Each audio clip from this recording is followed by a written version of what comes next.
Assalamualaikum warahmatullahi wabarakatuh.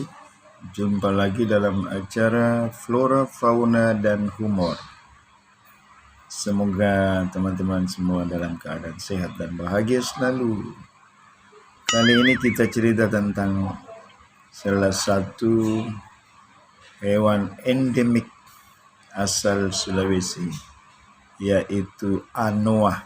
Sering juga dinamakan kerbau kerdil karena bentuknya atau bentuk tubuhnya seperti kerbau atau sapi tetapi jauh lebih kecil. Nama ilmiahnya yaitu Babulus sp.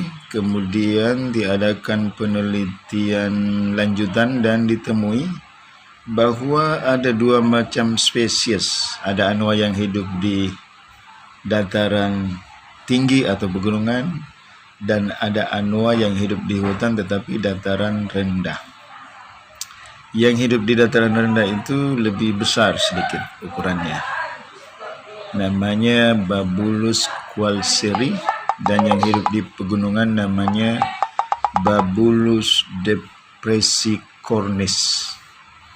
Anoa ini sering diburu oleh masyarakat untuk diambil daging dan kulitnya sehingga tak terasa dari hari ke hari, dari tahun ke tahun, akhirnya semakin berkurang dan sampai sekarang termasuk hewan yang dilindungi dan statusnya yaitu endangered atau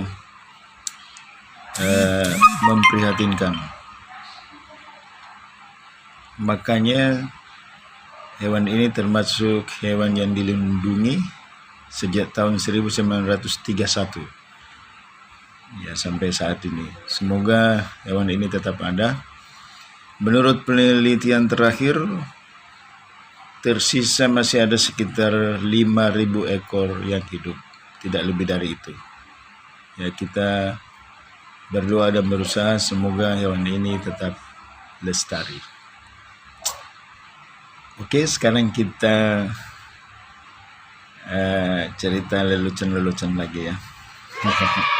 Satu tokoh pemersatu Nusantara yang paling terkenal yaitu Patih Gajah Mada dari Kerajaan Majapahit, yang terkenal dengan Sumpah Palapanya. Namun mungkin banyak yang tidak tahu bahwa dia punya istri yang cantik. Dan mungkin kurang yang tahu siapa namanya. Nah, mau tahu namanya? Mudah aja namanya, yaitu Nyonya Gajah Mada.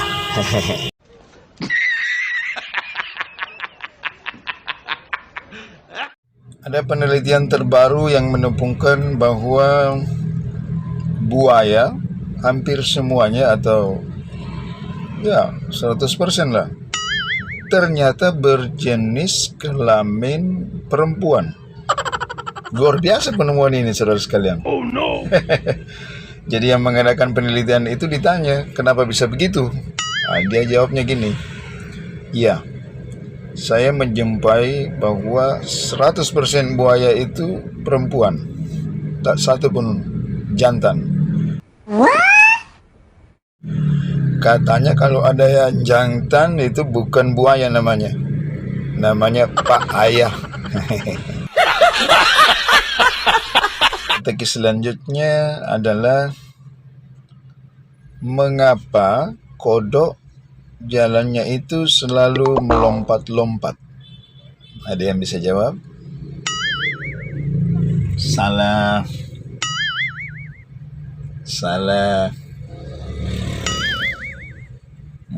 Kurang benar. Udah nyerah ya? Sombong amat. Kodok itu sering melompat-lompat dari dulu sampai sekarang karena dari dulu memang dia itu koplingnya rusak. Mengapa telur asin hanya dijumpai biasanya pada telur bebek atau itik? Jadi orang membuat telur asin itu hanya dari telur itik. tidak dari telur yang lainnya, misalnya telur ayam. Jadi ada perbedaan di situ, teman-teman sekalian. Di sini ada dua jawaban. Kalau jawaban ilmiahnya, sombong amat, telur bebek ini mempunyai pori-pori yang mudah ditembus oleh air garam. Sedangkan telur ayam mempunyai pori-pori yang kecil atau susah ditembus oleh air garam. Jadi bisa saja dibuat telur asin juga pada telur ayam, tetapi perlu atau butuh waktu yang lama. Kalau telur itik itu mungkin hanya 4 hari, 5 hari sudah bagus. Tetapi ada alasan atau jawaban yang lainnya. Ini versi guyonan ya. Kalau dianggap seperti itu, karena telur asin atau telur itik itu lebih bersih daripada telur ayam atau lebih suci. Jadi mudah ditembus oleh air garam. Sedangkan kalau telur ayam tidak begitu bersih atau suci. Mengapa? Ya, perhatikan aja. Kalau misalnya bebek, itu kalau si jantannya baru saja menaiki si betina, itu biasanya langsung mencelupkan diri atau mandi di danau atau di tempat yang ada air terdekat. Berarti telurnya pun akan bersih.